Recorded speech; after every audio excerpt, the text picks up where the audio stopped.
These are my top tips for the day of your driving test and how to prepare so that it gives you the best shot that you can possibly have when you go to take it. This is some of the stuff that you need to do before you actually get there on the day. Number one, learn your show me, tell me questions. Tell me how you would check that your power assisted steering was working. Just move the steering wheel when the car's on and make sure it moves easily, or try to test it when you move off. Nice. I like it. You know your show me, tell me questions. It's not essential that you know your show me, tell me questions. However, it's a bit like going for a job interview. If you go for your job interview and you're not prepared, that's going to put you in a bad light. Or certainly if it's the day of your driving test, your examiner. However, if you do get either one of them or both of them wrong, you're only going to pick up driver faults, provided on the show me questions, you don't actually lose control of the car. Number two, make sure you get your eyes tested and you can read a number plate at 20 meters.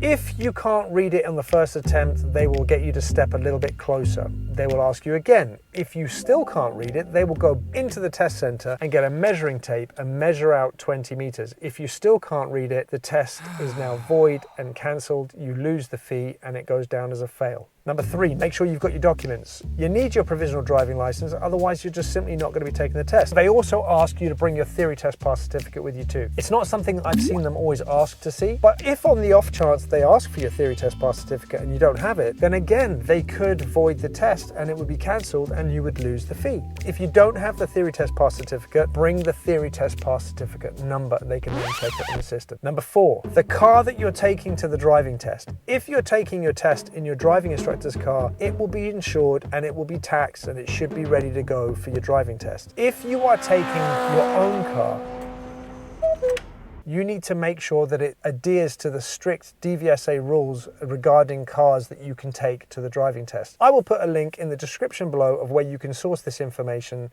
so you'll know exactly which cars you can take and which cars you can't. Now you also need to make sure that you've got a reverse mirror for the examiner. If you, for whatever reason, forget to bring one, the examiner should have one in the test center. But again, bring it with you because it puts the examiner in a good frame of mind. And make sure your car is not displaying any engine warning lights. If it is, it won't be going on test. The other thing that you're going to need also is you're going to need L plates front and back that are clearly going to be visible. Now the fifth thing is preparing that first 5 minutes. Get yourself mentally ready so that you know exactly what you're going to be doing in that first 5 minutes. If there is a junction that you could take, for example, a difficult right turn onto a busy road, make sure you've practiced that, make sure that you're ready for that in all different types of traffic. Within that first 5 minutes, your adrenaline will be pumping, you'll be the most nervous, you're most likely to make a mistake. Now we move on to the day of the test. The independent drive part of the test. Either going to be following a sat nav. Okay, so now we're going to follow the sat nav for a period of approximately 15 to 20 minutes, or it's going to be following road signs. You could follow the signposts to Mill Hill, please. For a similar period of time.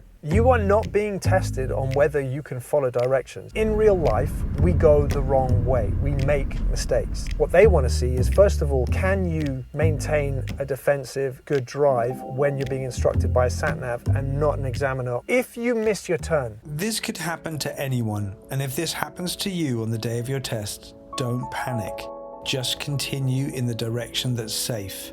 If you miss your turn, you miss your turn. Try not to miss your turn, because again, keep the examiner in a good frame of mind. But if you do, any last minute directional changes could result in a serious fault in your test and therefore create a dangerous situation. The reversing maneuver. In the reversing maneuver, I like to think of it as a controlled environment. It's you, the car, and the space. Put your reversing hat on. This is what I say to my pupils. There are only two things they're going to be marking you on. Number one, control. Can you control the car? Can you get the maneuver done? Number two, are you safe? Are you doing all the effective observation? You've got to be looking towards that rear window. You've got to practice doing that effective observation while keeping track of what you're doing within the maneuver. You only get one attempt to demonstrate this on the test. They do a lot of time for this, so don't rush it. When the examiner starts tapping the pad, the iPad or the tablet or whatever it is, ignore it.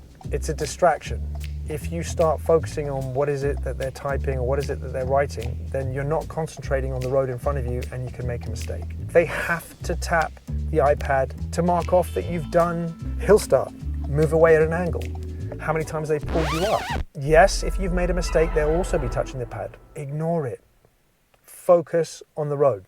Don't be a number. Now, what I mean by this is the examiner is going to take out 7 to 8 candidates a day. If you can connect on some level, you support the same team or you have similar interests, having some form of connection with people is always a good thing. However, your drive is still the most important. They can still like you and fail you, so still concentrate on what you're doing. But I would always recommend, don't be a number. Halfway through the test, 3/4 of the way through the test, you're going to start to relax. You'll have gotten used to that adrenaline. You'll be in the zone, or you'll feel that you're in the zone. Your mind could start to wander somewhere. It could be thinking, oh, I wonder how much longer this test is going to go on for. The moment you start doing that, you lose control. So just like that first 5 minutes where I'm telling you to remain focused, pay attention to when your brain is going to distract you. That's a no entry. Is it written the other way around? Oh yeah, it is.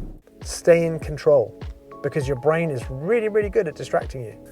Don't allow your mind to wander where it doesn't need to be. And finally, let's say you've also made a mistake and you think you failed. You don't know that 100% for sure. Yes, okay, if they physically or verbally intervened, just. When they give you back control of the car, the chances are you have failed. Now you've got 2 options here. Number 1, you can throw the towel in and give up. In which case, most likely you are going to fail, because from then on in, you're going to drive pretty poorly. My advice would be this. Number 1, you don't know whether you have failed for sure, so continue to drive to a high standard. Number 2, you've paid for the test. You've got an examiner sitting in the car. Use this as an opportunity. Maybe you have failed, maybe you've done some silly mistake, but let's see, maybe the rest of the drive is really good. If you can prove to yourself that you can drive to a high standard, that will give you a bit of confidence for the next time. So don't give up. You've paid for it. You might as well get the most out of it. I know that's easier to say than do, and sometimes we just want to quit and walk away and reboot, but why not? It's all part of the learning process. Good luck on the day of your test. If this is the day of your test, I wish you all the very best of luck. Stay focused. It's up to you. Keep fighting, keep your head up, keep trying, and you will get to where you want to be.